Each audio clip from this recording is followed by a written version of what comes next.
parce que premier match bi Talfa moo gagné 3-0 ce qui est extraordinaire lu ñëpp xaarul woon ah. atia la première occasion oh quel arrêt de Schmeichel. non les gars gaaw na de. gaaw na trop Talfa tamit moom dafa bëgg a jeexal match bi di. et ce match là j'espère que si le Talfa marque le premier but là c'est terminé. waaw c'est terminé. ah on verra. Si Talfa réussit à marquer le premier but c'est terminé. ayca Bellingham. donc Ndoye coûte que coûte il doit ayca Gullit centre mbëkk comme d'habitude heureusement gars yi gis ngeen seetlu ngeen Talfa cette fois-ci ay centre am la yor bu duggee surface dafay capp bal bi rek. non là il faut coûte que coûte finir le match. S'il marque c'est terminé s'il marque c'est fini vraiment. S'il marque le premier but c'est fini. en tout cas. ça va être. Ndoye warul encaisser premier but bi. il doit tout faire pour éviter d'encaisser le premier. ayca comme d'habitude ndax turam dafay defaat centre cette fois-ci Ndoye nand na ko parce que boo leen seetloo deuxième but Talfa ci premier match bi ni la ko dugalee woon ayca. L'interception de Vieira. Il s'est concentré sur les centres là. Ouais. Parce qu'il sait que les centres c'est plus difficile à. Attention Talfa xoolal li ngay def Ndoye bu récupérer sa balle si sa surface de da koy jël da koy dugal de.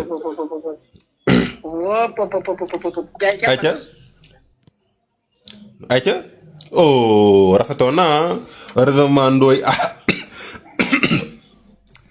a bien fait de faire la passe sinon Talfa da doon jël balle bi. ayca Vieira. Il est cette fois-ci j'espère qu'il a un peu concentré sur le jeu de Talfa. Ouais surtout les surtout les. Talfa il est bien prémarquage il est bien. en tout cas mu ngi Vieira yàkkamtewul mu ngi téye balle bi comme d'habitude. attention Talfa erreur yi foog mu koy moytu doomu Real. si oui merci boobu toll rek moytu erreur ku juum daanu merci ku juum daanu. acca. ku juum daanu. mais Talfa boo seetloo yàkkamtiwul match bi. non yàkkamtiwu ko. yàkkamtiwu ko. yàkkamtiwul match bi. parce que xam na ne instant yii Ndoye Sène moo gën a soxla. attention Messi qu'est-ce qu'il va faire. et le premier but de Talfa les gars. le premier but le double contact gars yi double contact Talfa def na ko nag. mais ça tombe mal pour Ndoye Sène ça tombe mal pour Ndoye Sène parce que ce premier but de Talfa là vraiment. arrangement Ndoye Sène parce que pour l'instant déjà Talfa moo gañ premier match te deuxième match bi. bu dugalee bu ko neexee du football. bu ko neexee du. il fait des petites passes dans les espaces. en tout cas match bi jeexawul gars yi. non la défense de Ndoye Sène là il néglige beaucoup. parce que gis nga Talfa nu ngi jaaree ci biir défense dafa yomb. dafa yomb trop il peut waaye nu mu koy pénétrer dafa yomb. côté marquage parce que comment Talfa passe ces défenses là c'est un peu facile là Talfa du ma may loolu noonu. non Talfa il défend très bien. il défend très bien. acca centre comme d'habitude central ñu may ñu ko. Talfa cette fois-ci dañ double contact et le deuxième but woo gars yi mais lu dal Ndoye les gars lan moo dal Ndoye gars yi. mais j'espère que du pression de mënul nekk pression de. non Ndoye amul pression. attention mbëkkal heureusement pour toi. double contact wow. kon yow da ngay doog a yem si double contact bi yow da ngaa tardé de. waaw mais Talfa la waaw mais Talfa lu mu naan. yow doo génn dugaat yow da ngaa yéex de ñu xool troisième but de Talfa heureusement l'interception de Ndoye. mais Ndoye CR7 nii ngelaw de. mais bu leen fàttee ne Talfa def na deux double contact. mais ba pare man lu ma fi gën a jaaxal mooy Talfa dafa fekk si Ndoye ci point forum. oui. devant nagam mooy sur les double contact. Ndoye ci nga xam ne double contact mais Talfa da ko fekk ci point forum. mais en tout cas ba tey match bi jeexagul parce que à 2-0 à 2-0 ci match 8 minutes pour man dara xewagul quoi. vraiment dara xewagul ci match 8 minutes. scénario laa gisaat ni premier match bi mooy deuxième match bi. même scénario même. loolu nga gis yow. même scénario. en tout cas tant que Talfa dugalul troisième but bi match bi plié wul on va voir nag. si mais Ndoye Sène s'il ne réussit pas à marquer dès le premier mi-temps. oui ça va être difficile pour lui quoi. ça va être très difficile pour lui il faut qu'il marque le premier but rapidement. oui. pour réussir à avoir il faut qu'il réagisse quoi. acca et le premier but de Ndoye enfin les gars enfin Ndoye marque son premier but. Ndoye réussit à voir filer pour la première fois dès le deuxième match. peut-être profondeur bi bon heureusement. Il y aura retournement de situation. oui. Il y aura retournement de situation. Et je le pense, et je le pense, et je le pense. Il y Atia, aura un retournement de situation. atia. Vraiment, quelle construction. Il a très bien construit. Atia gars yi. Donc voilà, au revoir. 2-1. 2-1 à la mi-temps. Mais gars yi match bi demagul fenn ah parce que 8 minutes la. Il reste une mi-temps pour Ndoye.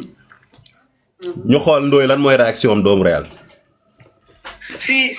Mais moi, là, il faut qu'il marque avant la 70e minute. S'il ne marque pas avant la 70e minute, j'espère que là aussi c'est plié pour le deuxième match. J'espère que Talfa a cette capacité-là de gérer le match. En tout cas, pour la deuxième mi-temps, mais Talfa, deuxième mi-temps, il ne va pas jouer. Il va se concentrer sur la prise de balle et sur la construction. Il va se concentrer sur la défense pour. Non, dama soj gars yi dama soj de depuis 2 semaines damay sëxët. Atia première occasion et le deuxième but de Ndoye enfin match bi am enjeu tuuti quoi match bi am enjeu waxoon naa leen ko match 8 minutes tant que nit ki ëppale le 3 buts d'écart ça va être difficile pour ñu plier ko. Retournement de situation. Oui. Atia. Retournement de situation les gars. 2-2 match bi doogay neex. 2-2. Atia on va voir ñun dañ bëgg match yi neex. Atia profondeur. Si. paasal nank rek moo gën si yow. foo boo paas. mais Alaaji Papa Dieng match bii nii ku nekk mën na koo gagné. ah match bii. ku nekk mën na koo gagné. il y a plus de favoris sur cette match là. ku juum daanu. ku nekk nañu gën a jege défense. ku nekk na gën a jege ay défense am. waaw.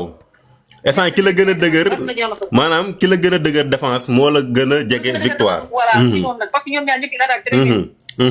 maanaam match défense ñoo koy joué. c'est ça. ayca Talfa. oh Talfa. Talfa bul yàggamti. ñu xool occasion Ndoye bi Rummenigge qu'est-ce qu'il va faire avec Rummenigge la feinte de frappe et le troisième but de Ndoye le troisième but de Ndoye donc quelle remontada ana fan si Ndoye ana fan si Ndoye mais Talfa mu ngi nelaw ah 2-0 ba 3-2. mais si. Atia. Talfa négligé nga ma. oui. 2-0 doo ko mën a négligé nelaw nga trop. Atia. mais c'est la loi du mais ba léegi jeexul parce que match bi demagul fenn Atia l'occasion et le mais baaxoon na. c'est quoi c'est Atia fi mu toll nii Talfa mu ngi sëpp Ndoye ah. heureusement. Si. Non, il réagit. Oui, enfin. Parce que 2-0 moom. action réaction. mooy li ma doon wax léegi Ndoye dafa yàgg di compétir. il a l'habitude de jouer des matchs te ñu koy teel a dugal di coup am na expérience boobu ah de même que Talfa yàgg na jouer loolu tamit. j'ai cette même remarque sur lui. Ouais. non il ne lâche pas quoi. Vraiment parce que. parce que li nga Talfa dooree 2-0 nii bu doon kenn la ci match officiel yi. match bi jeex na yàgg na. oui. on va voir ndax Ndoye day jeexal match bi. Talfa na fi mu toll nii warul encaissé waat. li ñu doon wax Ndoye la ñuy wax Talfa warul encaissé waat. il n'a pas eu à l'heure d'encaisser le 4e but là. Si. Atia. benn interception de Talfa. Schmeichel. Bellingham. double contact. Atia. baax na ba tey. le dégagement de Ndoye. gars yi instant yii nii Talfa mu ngi pousse. Talfa. fi mu toll il ne prend aucun risque bal bu ñëw mu dégager. si. Atia bal boobu jàlloon du baax si Talfa ah. mais quelle réaction. quelle réaction de Ndoye. oui ñun lii lañ bëggoon bu match bi ñëwoon nekk ñaari 2-0 wala ay 3-0 day yomb. Atia l'occasion de Ndoye qu'est-ce qu'il va faire le double contact. le but le quatrième but c'est pas un double contact mais c'est un but. le quatrième but de Ndoye. mais quelle réaction de Ndoye les gars. Malheureusement pour Talfa, il a marqué le deuxième match là. Parce qu'il a réussi à marquer les premiers buts et il s'est endormi. Oui, c'est ça. Et là, heureusement pour Talfa. occasion yooyu paasal rek. Le troisième match sera fatal de. Ça va être difficile hein. Et je pense que match bi moom plié na pour Talfa mënatul ñëwaat. Si. Parce que lépp si lii acca Talfa dur. Et là wow quel arrêt d'Ismaïkel. Wop. Mais Ismaïkel lii la ni. Wow. Wow. Ah quel arrêt. Aïcha ñu xool Ndoye de mu ngi défendre moom teg na ay ñaari baaram. Aïcha le dégagement est là. Oh malheureusement pour Araujo.